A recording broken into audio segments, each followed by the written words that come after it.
On parle souvent de 11 accords coloniaux. 11 accords secrets signés entre la France et ses anciennes colonies, mais en réalité, ne s'agit-il pas de 11 cordes, 11 genoux maintenus sur le cou des pays africains francophones? Parmi les fameux 11 accords, 4 concernent la défense, je vous les cite: droit exclusif de fournir des équipements militaires et de former les officiers militaires des colonies. 2. Le droit pour la France de développer des troupes, d'intervenir militairement dans les pays pour défendre ses intérêts. 3. Renoncer à toute alliance militaire avec d'autres pays sauf autorisation de la France. 4. L'obligation de s'allier avec la France en cas de guerre, de crise mondiale. À la suite de plusieurs voix africaines qui s'indignent contre ces dispositions, le président togolais Faure Essozimna Gnassingbé monte au créneau à son tour, jugeant ces accords militaires précoloniaux de caducs et obsolètes. Qu'est-ce qui obligeait nos dirigeants africains à signer ces accords? À quoi servent les bases militaires en Afrique? Et la France va-t-elle entendre raison en repliant ses troupes en Europe? Que faire d'ailleurs des autres accords coloniaux? 90 minutes pour en débattre avec deux de nos meilleurs consultants que j'ai l'honneur de présenter tout de suite. Bonjour Lucas Baki. Bonjour Gilles, bonjour à tous nos fidèles téléspectateurs. Vous êtes particulièrement en forme, on dirait. Ah ben oui, bien sûr, parce que c'est au lendemain de notre indépendance, on est content, voilà. Bonne fête à vous, Lucas Baki, journaliste, analyste politique, écrivain, directeur de société, entrepreneur, plusieurs cordes à l'arc du jeune Togolais. Avec vous, son Excellence, bonjour. Bonjour Gilles, et bonjour téléspectateurs, et mon jeune frère Lucas Baki, qui est heureux parce qu'à cause des indépendances, mais après avoir lu les 4 points des accords, je me demande si je crois encore indépendant. Il aura l'occasion de nous le dire. Sogoyou Kegewe, journaliste, ancien ambassadeur du Togo. Les accords pré-coloniaux, les accords militaires, levée de bouclier en Afrique, qu'en pensez-vous? Si vous nous suivez en direct, c'est l'occasion de préparer vos questions, vos contributions que vous nous envoyez au plus de 128 96 08 43 43. Et dans la deuxième partie que nous partageons avec vous toutes ces contributions, plus de 128 96 08 43 43. Mais si vous nous suivez en différé, que faites-vous? Soutenez cette émission, aimez-la en même temps avec votre pouce, likez New World Forum. Ne vous arrêtez pas là. Et pour ceux qui ne l'ont pas encore fait, abonnez-vous à notre chaîne pour recevoir les notifications quand nous avons de nouvelles émissions. Et partagez maintenant New World Forum pour porter très loin la voix de cette Afrique qui refuse désormais les accords coloniaux. Cette Afrique qui change, l'Afrique qui gagne.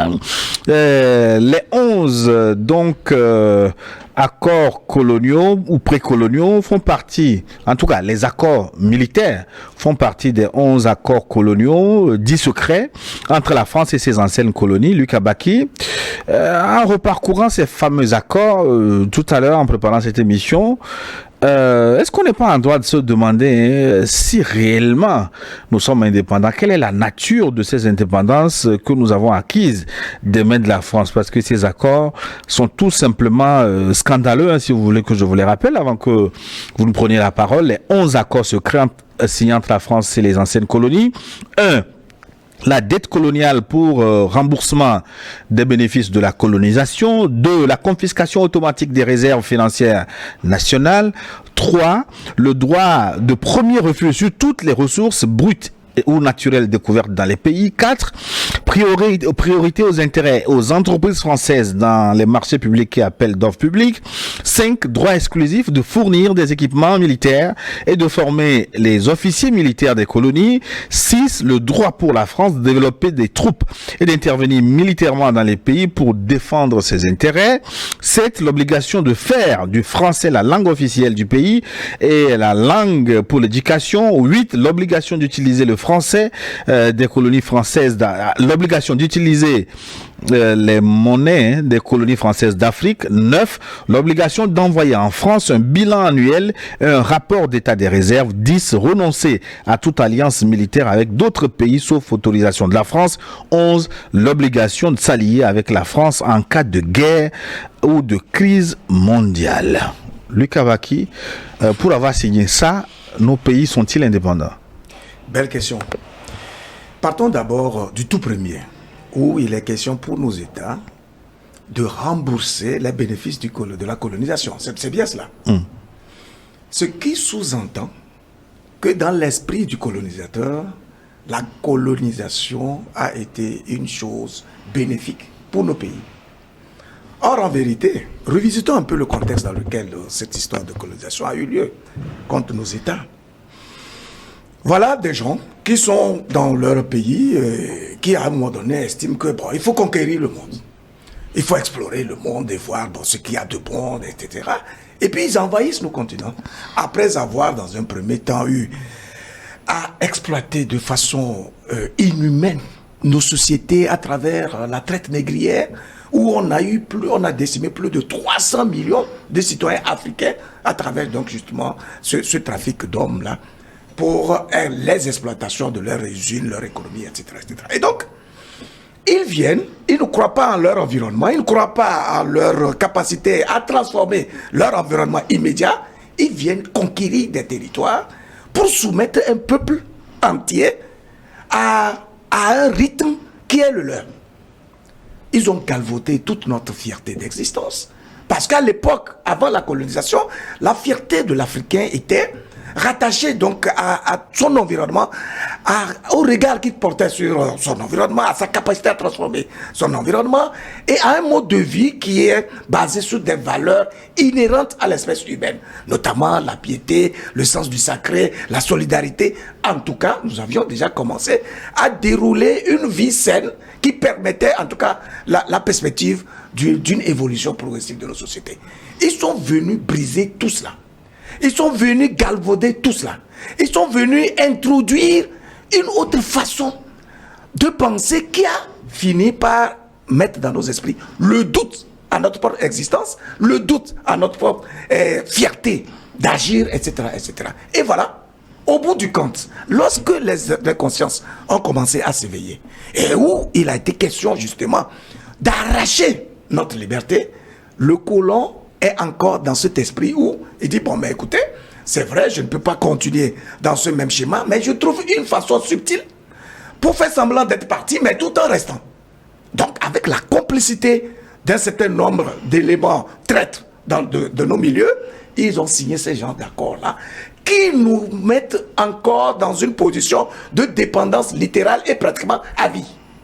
Voilà ces accords dont nous parlons aujourd'hui et qui expliquent que malgré cette pseudo-indépendance, depuis 60 ans, nos pays sont à l'état où ils sont actuellement, incapables de décoller, incapables de se construire, incapables de se structurer, incapables donc d'envisager un avenir par eux-mêmes. Dans un tel contexte, bien sûr, comment nous pouvons proclamer, bien sûr, nos indépendances, c'est vrai. J'avais dit tout à l'heure que c'était le lendemain de nos indépendances, ça va faire rigoler l'ambassadeur. Mais il y a de quoi rigoler. Parce que quand vous analysez un tel contexte, vous vous rendez compte que tant que ces accords seront là, et que nos pays seront mis sous cette coupe de chape de plomb, on ne pourra jamais envisager un développement, une souveraineté, une fierté nationale qui pourrait envisager ou augurer un avenir meilleur pour nos pays. Ben, moi, quand tu as déroulé ces accords, d'abord, ce ne sont pas des accords, c'est des dictates. Oui. Parce que je ne vois aucun Africain qui réfléchit, qui signe ça. Donc, c'est des dictates. Comme toute autre décision de la France en Afrique, c'est des dictates. Et personne n'avait le pouvoir, les moyens de dire non. Alors, quand tu as fini de lire ça, et quand je me rappelle que c'est juste hier que le Togo a célébré son indépendance, ouais. Je crois qu'en 1960, nos pays auraient eu le courage de dire aux Français, l'indépendance, on n'en veut pas. Continuez comme vous avez commencé. nommé un gouverneur de l'AOF à Dakar, l'autre gouverneur... AOF, Afrique occidentale française. Oui, à Dakar et Afrique équatoriale française, au Congo. Et puis la vie continue. Mais vous ne pouvez pas. Et puis moi, ce qui est lamentable, ce qui est triste, c'est que tous les points là sont des points criminels.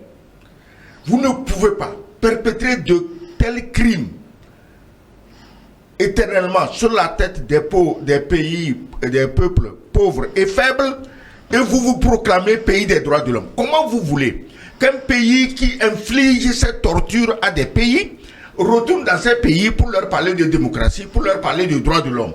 La France ne nous a pas appris la démocratie et les droits de l'homme. Si pendant le temps colonial, la France nous avait un peu appris ce que c'est que la démocratie et les droits de l'homme, aujourd'hui nos pays s'en sortiraient mieux. Donc c'est la dictature la plus féroce. Même Hitler, Adolf Hitler, n'a pas imaginé ça pour un pays. Lui, il a juste fait l'histoire du CFA là, c'est-à-dire que le compte de machin là, c'est ça qu'il a fait aux Françaises, rien que pour la monnaie. Mais la France n'aurait pas pu tenir 10 ans si elle avait la botte hitlérienne sur son cou.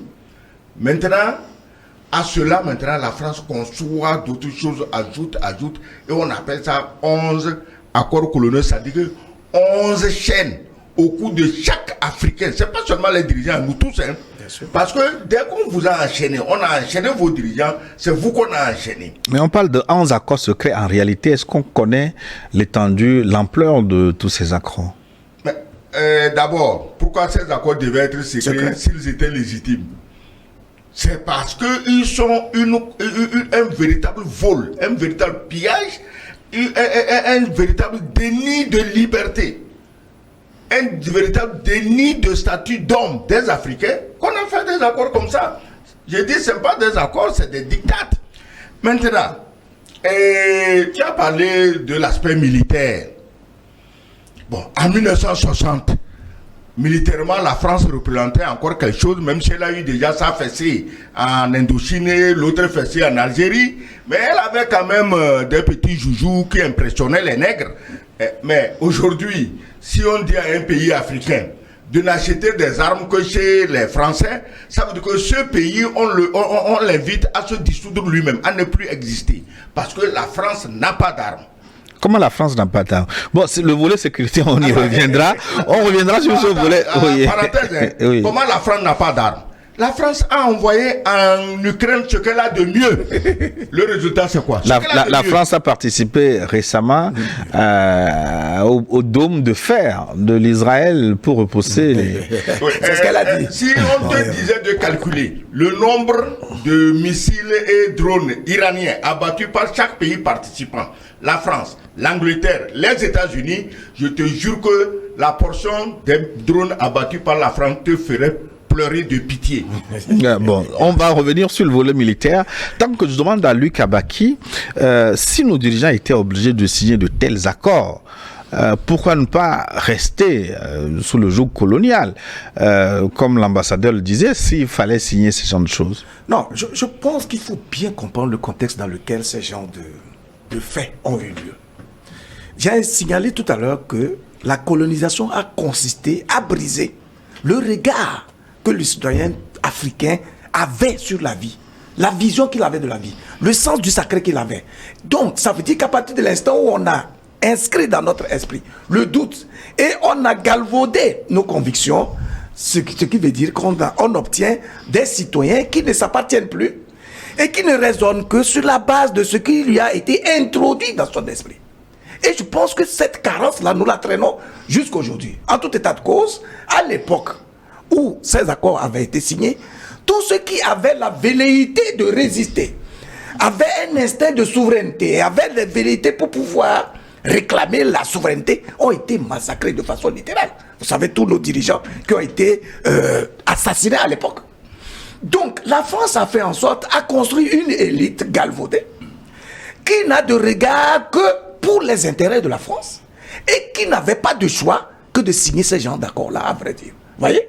Et donc, l'élite politique africaine que nous avons aujourd'hui, et dont les actions sont rigoureusement dénoncées par nous aujourd'hui, du fait qu'elle continue justement de jouer les intérêts de la France, est une conséquence littérale.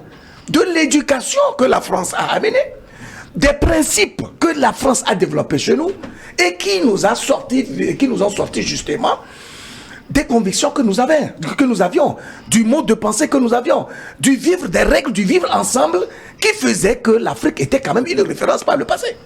Donc si aujourd'hui notre société est autant déstructurée, manque de repères, c'est précisément les conséquences de ce que le blanc, à travers la colonisation, a introduit dans l'esprit de l'Africain d'aujourd'hui, et notamment donc des pays africains francophones. Donc il est clair qu'en ce moment-là, la France a réussi le pari de cultiver dans l'esprit de l'Africain une forme de phobie, une certaine angoisse, une inquiétude du lendemain et un manque d'assurance qui explique qu'on n'a pas cette capacité à dire non. Jusqu'aujourd'hui, vous savez très bien que beaucoup de nos dirigeants ne sont pas en mesure de dire clairement non aux desiderata de la France. C'est d'ailleurs pour cela que tous ceux qui sortent la tête de l'eau, notamment des pays du Sahel, constitue une vraie fierté pour nous et nous sommes obligés justement de les accompagner parce que tout ce que la France a fait a consisté à nous enlever notre identité et à faire en sorte que nous ne puissions plus pactiser avec la liberté qui est inhérente à la vie humaine.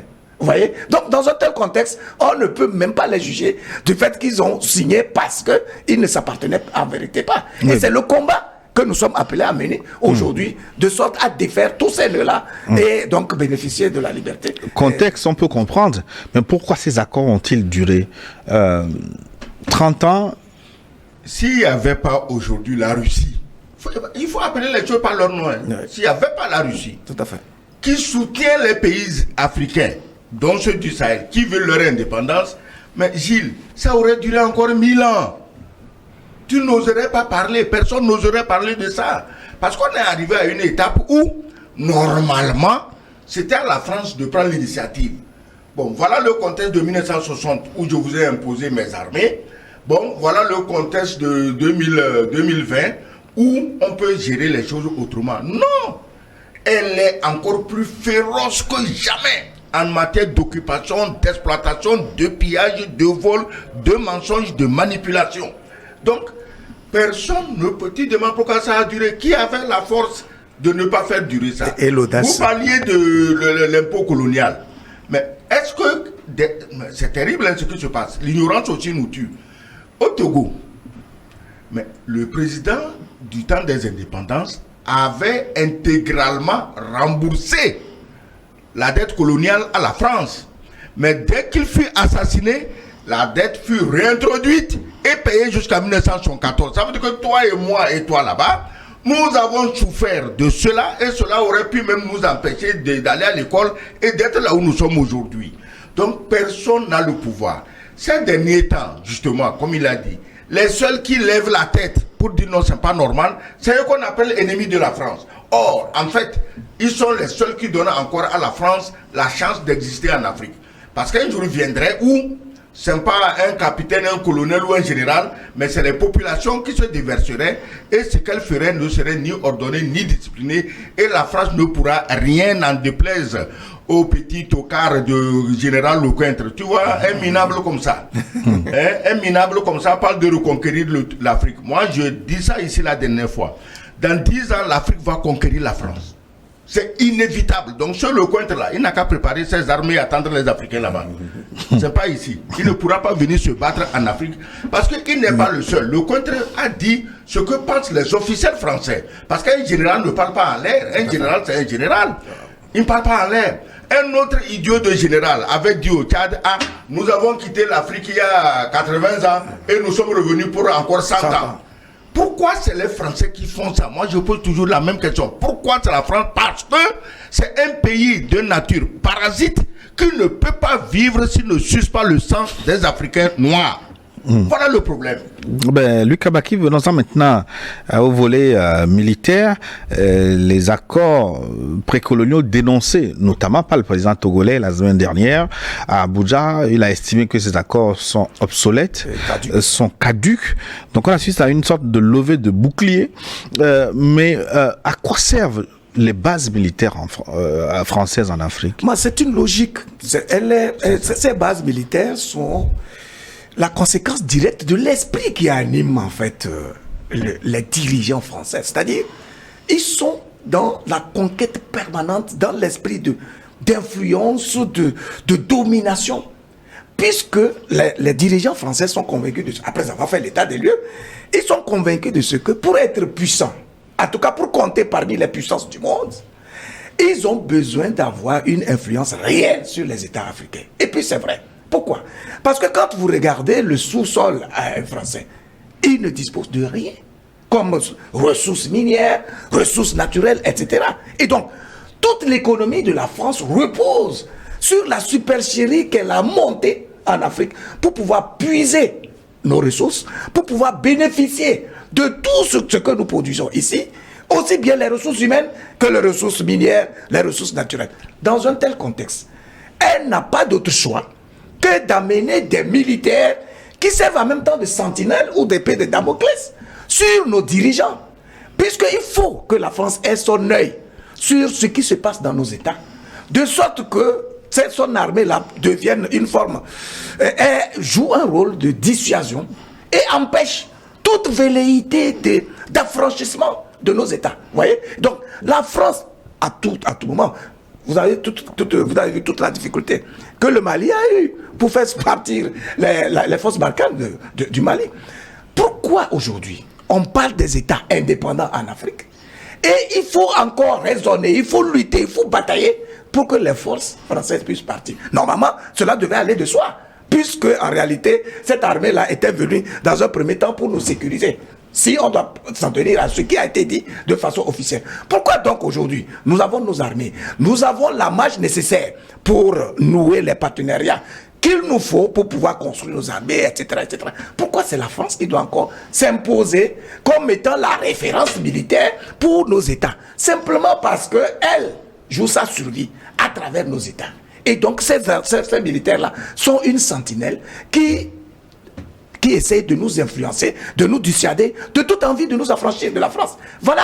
Et donc, aujourd'hui, si les gens comprennent très bien ce qui se passe et les enjeux du moment, c'est de façon unanime, je pense que le président de la République togolaise l'a dit, que les dirigeants africains doivent commencer à parler du départ de ces forces-là. Parce qu'elles ne nous servent absolument à rien. Elles ne sont là que pour sauvegarder, préserver les intérêts français, qui sont contre nos intérêts, bien entendu, parce que pour que la France puisse bénéficier de toutes nos ressources, il faut bien que ce soit contre, voyez-vous, nos intérêts, notre volonté, etc., etc. On n'a pas d'autre choix que de s'unir pour demander aux forces françaises de déguerpir de l'Afrique et qu'on commence, bien entendu, à nous organiser pour assumer notre identité, notre souveraineté et construire nos nations sur la base de la compréhension que nous avons de la vie et des convictions que nous développons en lien avec nos modes de pensée et nos modes de vie. Excellence, les pays de l'AES d'abord ont dénoncé ces accords militaires et de plus en plus d'autres voix s'élèvent, notamment celle du président togolais Faure Gnassingbé et le Gabon d'ailleurs qui demande également le départ de tous en fait, sans oublier la révolution sénégalaise. Tu as demandé tantôt pourquoi ces bases. La réponse se trouve dans les 11 accords. Ah, bien sûr. Les bases militaires françaises, pourquoi la réponse se trouve? Parce que les Français, quand même, quelque part, se disent que les Africains ne sont pas aussi bêtes pour accepter et s'asseoir tranquille. Un jour, ils peuvent se lever. Donc, pour les empêcher de se lever, on envoie nos militaires les garder. Si tu as dit qu'on doit acheter les armes chez la France, c'est la France qui doit nous former.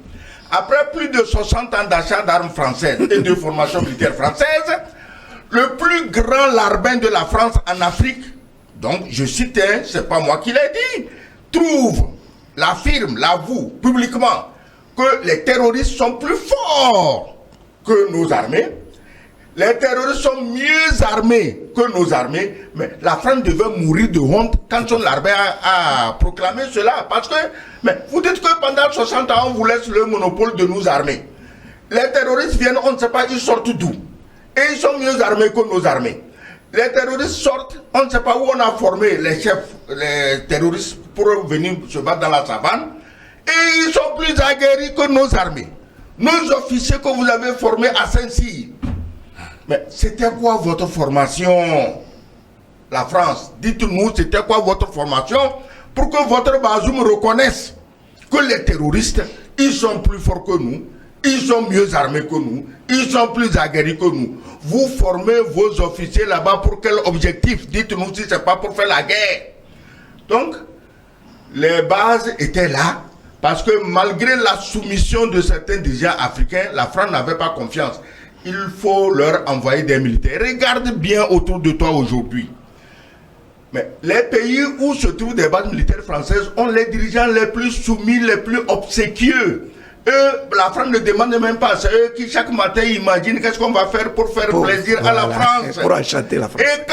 Et quand un seul a le courage au moins de dire, écoutez, ces accords-là, il n'a chassé personne, il n'a dénoncé personne, il a seulement dit, c'est dépassé.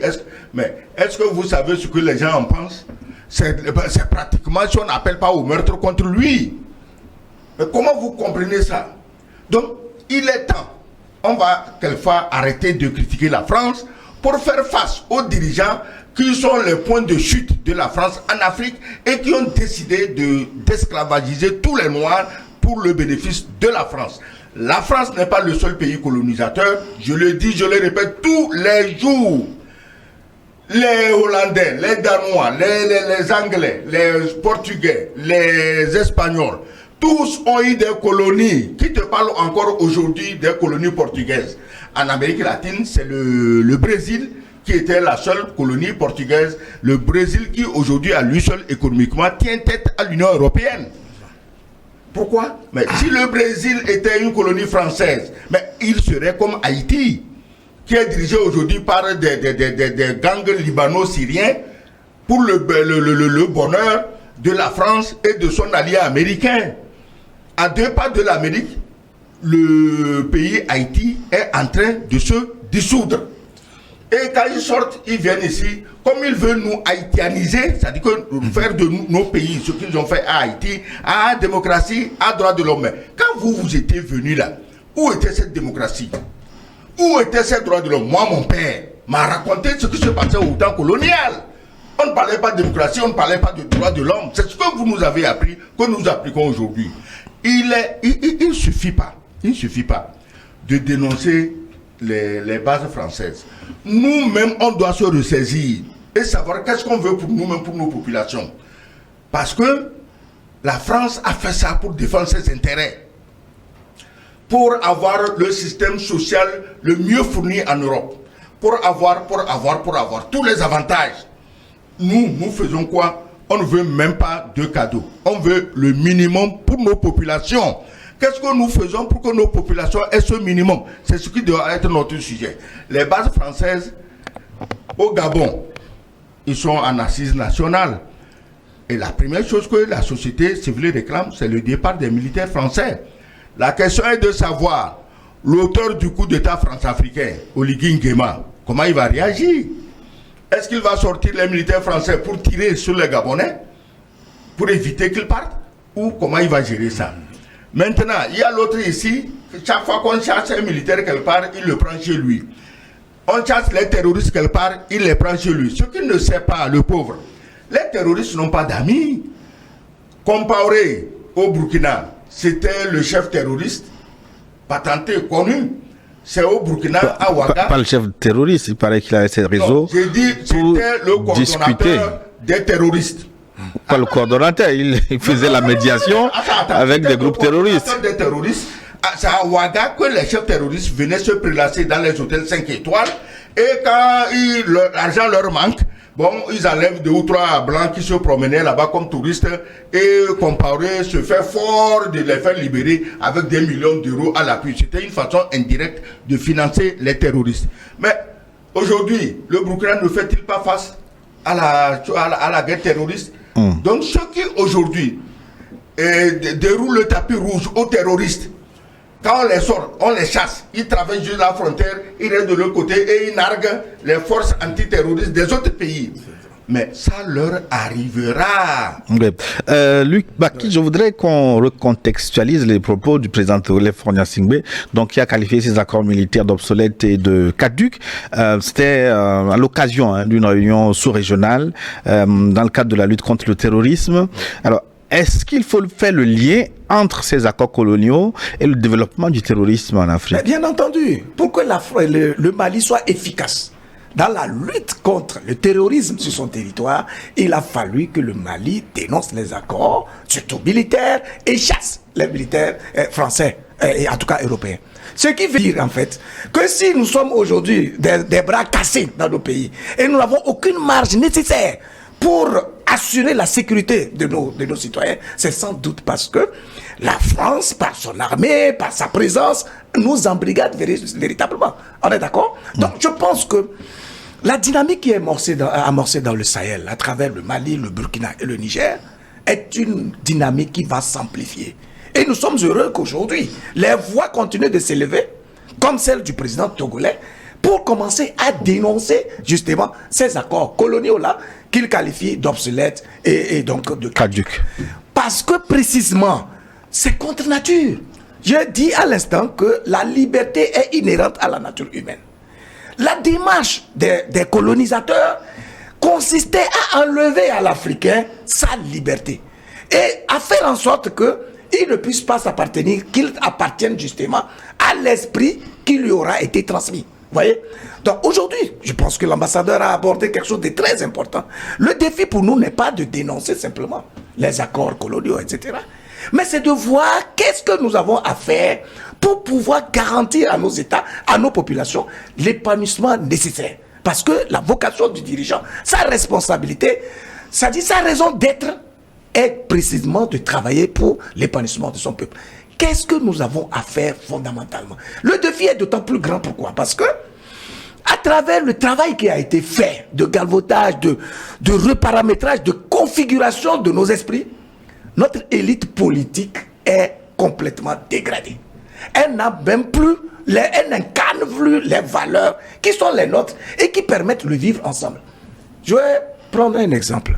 Prenons le cas de Alpha Condé. Vous vous rappelez, lorsqu'il faisait la campagne pour être président de la République, il a promis une tablette à chaque étudiant. Vous vous rappelez?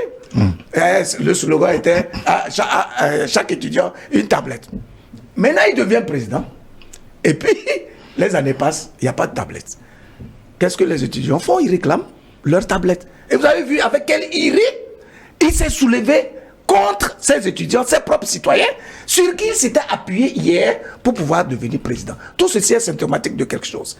La parole donnée qui était sacrée dans nos milieux a été enlevée carrément. Notre élite politique n'est plus intègre. Elle n'a plus les valeurs, elle n'a même plus le sens du sacré. Et tout cela, c'est ça qui est le vrai défi et qui va nous empêcher de commencer à construire nos États parce qu'on ne peut diriger un peuple que par l'exemple.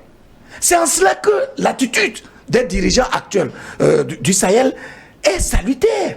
Et on doit l'encourager. Parce que sans cela, ce défi majeur qui va consister à d'abord dénoncer bien sûr les accords, mais à reconstruire nos États sur la base de nos valeurs, de notre vision, des règles du vivre ensemble sera vraiment difficile à relever parce que l'élite politique a été galvaudée, elle ne se possède plus, elle n'a plus le contenu requis.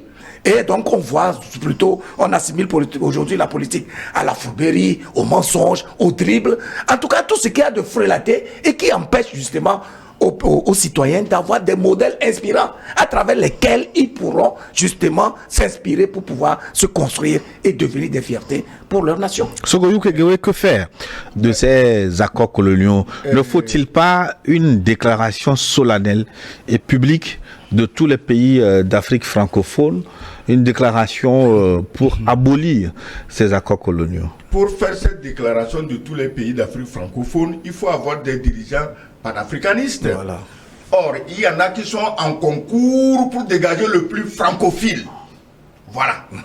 Il y en a qui sont dans nos pays. J'aime bien cette image. Pour dégager le plus francophile. Mais le président togolais dit que, bon, il faut dénoncer ces accords. Il le dit le plus gentiment du monde. Mais il le dit parce qu'il sait que c'est ce que les populations pensent.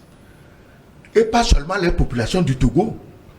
Tu prends de Dakar à N'Djamena, tu prends de Faya-Largeau au nord du Tchad à Libreville, Si tu fais un sondage, 99% des Africains te disent on veut tout sauf les bases militaires françaises parce que ces bases n'ont rien apporté de plus à la sécurité de nos populations.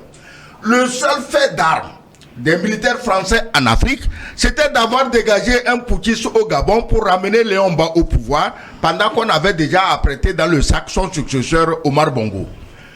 À part ça, dis-moi un seul fait d'armes de ces armées dans nos pays pour aider nos populations en quoi que ce soit. Nous avons poussé la naïveté en tant qu'Africains que quand les terroristes ont commencé à nous attaquer, on ne s'est même pas posé la question de savoir d'où viennent les terroristes. On ne s'est pas posé la question de savoir où qui finance les terroristes. Pardon? Qui finance? Qui donne les armes? Et qu'est-ce qu'on fait? Qui les renseigne? On appelle les pays de l'OTAN qui ont dégagé Kadhafi pour donner argent et armes aux terroristes. C'est eux que nous allons appeler pour venir. Est-ce qu'aujourd'hui l'armée française, Takuba, machin, peut faire le bilan et nous dire combien de terroristes ils ont éliminés? Ils n'ont éliminé aucun. Non seulement ils n'ont éliminé aucun. Chaque fois que l'armée malienne, l'armée burkinabé, l'armée nigérienne tue les terroristes, on crie haro aux Nations Unies que c'est violation des droits de l'homme. Mais quand les terroristes tuent nos soldats à nous, quand les terroristes tuent nos fermiers, nos femmes, nos enfants, silence radio. Il n'y a pas de problème. Non, pas silence radio. Il y a propagande autour. Voilà.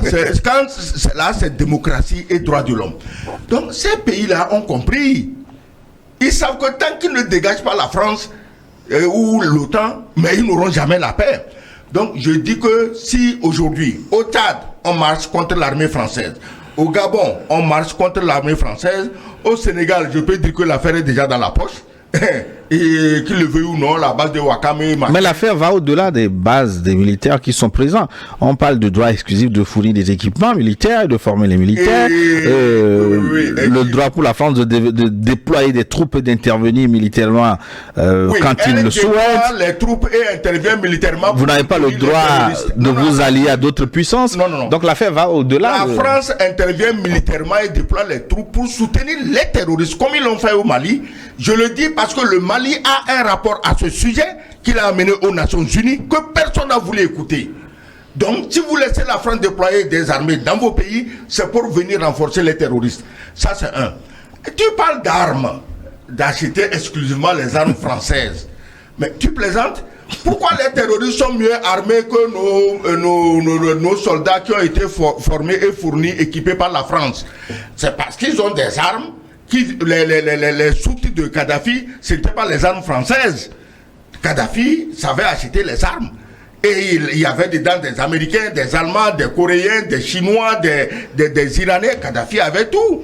Voilà là où les terroristes qui n'ont pas étudié à Saint-Cyr savent qu'il y a des armes qui sont mieux parlantes que les armes françaises. Ils vont les prendre pour venir nous terroriser ici. Et je dis que c'est Bazoum qui nous a appris la vérité en disant qu'ils sont mieux équipés et plus aguerris que nous. Alors, à partir de ce moment, si j'ai dit tantôt, si un de nos pays s'abonne aux armements français, il est rayé de la carte.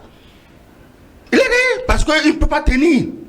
Si quelqu'un arrive ici avec des armes russes, avec des armes sud-coréennes, avec des armes iraniennes, que feront les armes françaises? Bon, donc, tu les connais, les armes françaises? Non, pas du tout. Je n'en sais pas grand-chose. Je pense que, de fait, les cages dans lesquelles la France a eu à mettre nos pays sont en train de se défaire de soi. Aujourd'hui, avant même d'avoir eu à dénoncer ces genres d'accords militaires, etc., nos pays ont commencé à collaborer avec d'autres États, comme la Chine, la Turquie, etc. Ça veut dire que... Mais pas sur le plan militaire. Pas sur le plan... Oui, ça veut dire, en tout cas, ça veut dire que... Non, mais on achète des drones en Turquie, non? On achète... C'est très récent. C'est osé, c'est osé. Voilà. C'est pour dire... Quel prix on les achète en Turquie? Est-ce que tu connais le prix de leur achat en Turquie? C'est pour dire que la France le veuille ou non, c'est de façon naturelle que ces accords seront défaits. Pourquoi? Parce que l'esprit de l'Africain est en train de s'épanouir. On avait été englué, on était dans une forme d'apathie. Parce que la France l'a voulu comme tel. Mais aujourd'hui, avec la connaissance qui est déversée partout, les réseaux sociaux, tout le monde est au courant de ce qui se fait sur toutes les contrées du monde. Et donc, on a accès à la connaissance et à l'information. De sorte que, finalement, toute la supercherie qui avait été montée hier par la France, dans le but mesquin de préserver ses intérêts en Afrique, en vue de sa survie politique, économique, même diplomatique, etc., va s'écrouler de soi. Et voilà pourquoi nous devons encourager l'émergence des leaders visionnaires qui seront capables de tenir un discours intègre et qui seront capables de drainer les masses et contenir justement ces gens de conscience qui sont en train de s'épanouir. Sans cela, la France va continuer à se battre. Vous avez demandé entre-temps pourquoi ça a duré autant. C'est sans doute parce que chaque jour que Dieu fait, les politiques français multiplient des artifices pour pouvoir nous contenir, puisque elle sait très bien que sans cela, elle-même en tant que puissance ne pourra plus exister. Dernier sur le plan artifice, économique, oui. Un match de football. Eh ben voilà, où Macron a montré ses talents de joueur, etc. Ils ont manqué d'inviter Excellence Goyouk pour vous. Écoute bien, la France sans l'Afrique n'est rien. C'est une évidence. Pourquoi je le dis? Attention. Après la guerre, la Deuxième Guerre mondiale, les puissances victorieuses, c'était qui? C'était l'Angleterre, l'Amérique et l'Union soviétique. C'est ça. C'est pourquoi à la conférence, je ne sais même pas si c'était de Yalta ou de Potsdam, les leaders des trois pays se sont rencontrés pour décider de l'avenir du monde. De Gaulle n'était pas là-bas. De Gaulle n'a pas gagné la guerre. Mais quand on a vu toutes les troupes africaines mobilisées pour aider la France, les vainqueurs se sont dit, avec les Africains, puisque nous trois, nous avons un droit de veto aux Nations Unies, avec les Africains, comme force, on va donner ce droit de veto à la France, parce que si en 1945 les Africains étaient déjà indépendants, c'est à eux qu'on aurait donné le droit de veto, eux non à la France, parce que dès que le premier soldat allemand s'est présenté dans les Ardennes, c'était la débandade totale de Paris vers Vichy. Donc on ne peut pas donner droit de veto à un pays comme ça, puisqu'il ne sait même pas se défendre lui-même. C'est ce pays qui ne sait pas se défendre lui-même qui vient vous dire qu'il faut acheter ses armes et que si vous avez des problèmes, il va venir vous défendre. Vous avez vu le résultat au Mali. Qu'est-ce que vous en dites? Pour clôturer cette première partie, Lucas Baki, suffit-il de rompre ces accords coloniaux pour que l'Afrique sorte de l'ornière et amorce finalement son développement? Non, du tout, justement. Je pense que l'enjeu, c'est là-bas. Et c'est ce qu'on a dit à l'instant même. On peut dénoncer les accords. La France peut dire, bon, mais écoutez, compte tenu de tout ce que, l'opprobre que vous êtes en train de déverser sur moi, et puis je dégage. Et on peut même renoncer aux francs CFA, etc. Mais tant que nous n'avons pas des leaders visionnaires, à l'image de Assimi Goïta, à l'image de Ibrahim Traoré, à l'image de Tiani, nous aurons toujours des problèmes. Pourquoi? Parce que l'esprit, je l'ai dit à l'instant même, vous savez, le regard que nous portons sur la vie est tributaire de notre parcours, mais surtout aussi de l'éducation que nous avons reçue. L'instruction, l'éducation dans la vie sociale, etc., etc.